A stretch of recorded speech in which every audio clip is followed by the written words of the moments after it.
What's up guys, Qehzy here, bringing you guys another tutorial. This time I'm doing a tutorial on how to use the knife tool and how to do my electric effect. This was going to be modeling part 4, but I just thought I'd make this its own separate tutorial and discontinue the modeling tutorials because they're not really modeling as much as like manipulating a logo in Cinema 4D. So yeah, so what you're going to want to do is I'm going to be showing you how to use the knife tool. So you just want to get your logo in. I'm going to find one real quick. I just use SOAR. And you're just going to want to get your extrude NURBS, and for each path you're going to want to have its own separate NURBS.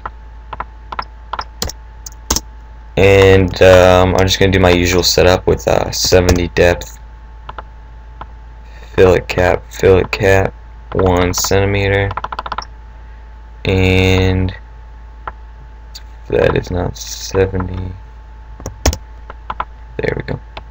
Alright, so once you've done that, to make the logo editable and all that good stuff, you're going to want to right click, select children, right click, make editable, right click, select children, right click, connect objects, and delete. And make sure you have all your extrude NURBS selected at that time, and you should get one null or object that you can move around. And yeah, so once you do that, you're going to want to go to this live selection tool.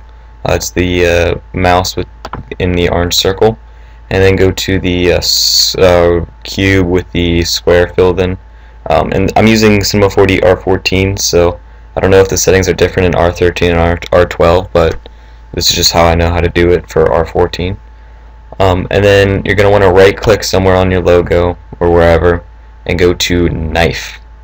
Now again, I don't know where this is for Cinema 4D, R13 and R12, but this is R14. So once you've done that, you can select different points at the logo and drag it to another point somewhere. So I can just drag it there, and then you can see it'll cut it off from the rest of the logo. And you can just do that wherever you want, for whatever shape you want, like depending on where you want, like a tube or something. But I'm just going to mess around with this a little bit.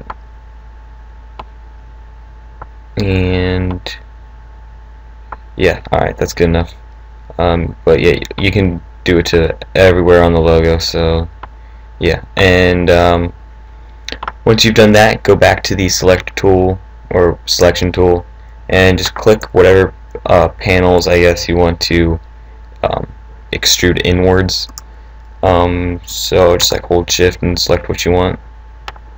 And what I like to do is to give like an edge along the sides, like up here, and to do that you just right click, extrude inner, and bring it in. As you can see, some shapes like this one and this one have a weird edge, so you kind of don't want to do it there, but like this one will work. But you just want to extrude it in. As you can see, these ones get screwed up, but like if you made a more even shape, it would work. But yeah, then you can just put your models and things in there. I don't want to use that, but yeah, so that's pretty much how you use a knife tool. To do the electric effect that I like to do, you just have to pretty much figure out what you want to connect, and you can really connect anything. Like you could have maybe like floating balls that are just being drawn in by the logo, or you can have the logo split in half. And if you want to split the logo in half, like I did for my vanity background, you just want to select the polygon thingy and go to plugins, and if you have Thralsy or Nitroblast installed, go to them. Make sure it's on 2 pieces, or however many pieces you want to break it up in, and just break it. And this logo has 2 AIs, so we'll break it up into the 2 AIs that are selected. So there's a total of 4 pieces. And you can just move them around wherever. Not what I wanted to do, but yeah, so you can just play around with this, get some cool effects. And yeah, so the rest of this is in Photoshop. So I already have a synergy render made up that I did real quick, and I'll show you how to do these stuff in Photoshop. So BRB.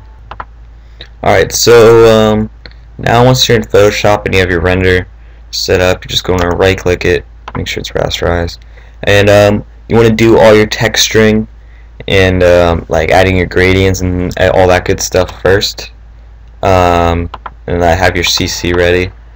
But what you're going to want to do is get a flare, just like a simple blue flare that's in pretty much every graphics pack, and just want to set it up in between 2 points that you want to be connected by the electricity, I guess, the electricity effect.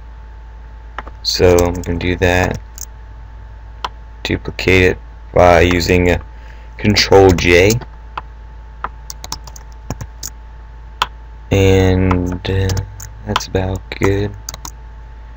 And once you've done that, you're just going to want to click the flare and go to Filter, Distort, and then Ripple. And here you can just play around with your settings, depending on how like electrified you want it. That looks pretty good right there. Oh, and make sure your flares are on lighten, because with other settings it kind of looks weird, like linear dodge, just like light around it. I don't know if that's probably just my color correction actually, but I just like it better with lightning on every CC I've used for it. So yeah, but pretty much how you create the electric effect by using the ripple, and you can duplicate this flare. So there's 2 there, and then you can even like overdo the ripple again. So like just have it like ridiculous now. And then I'm just gonna make this bigger, and then turn the opacity down, so it's kind of like electricity. And then there's like another one. I don't know. It's kind of a cool effect. You can just play around with it. But once you've done this to all the flares that you want to make electrified, you're just gonna merge them. Put them back on normal. You just want to set them back on lighten, and then just erase where you don't want the flare to be seen. And yeah, so that's pretty much it. Thank you guys for watching. Please leave some tutorial ideas down in this description. Also give me some feedback on what you liked about this tutorial, what you didn't like. Subscribe for more tutorials and all that good shiz. Yeah, peace.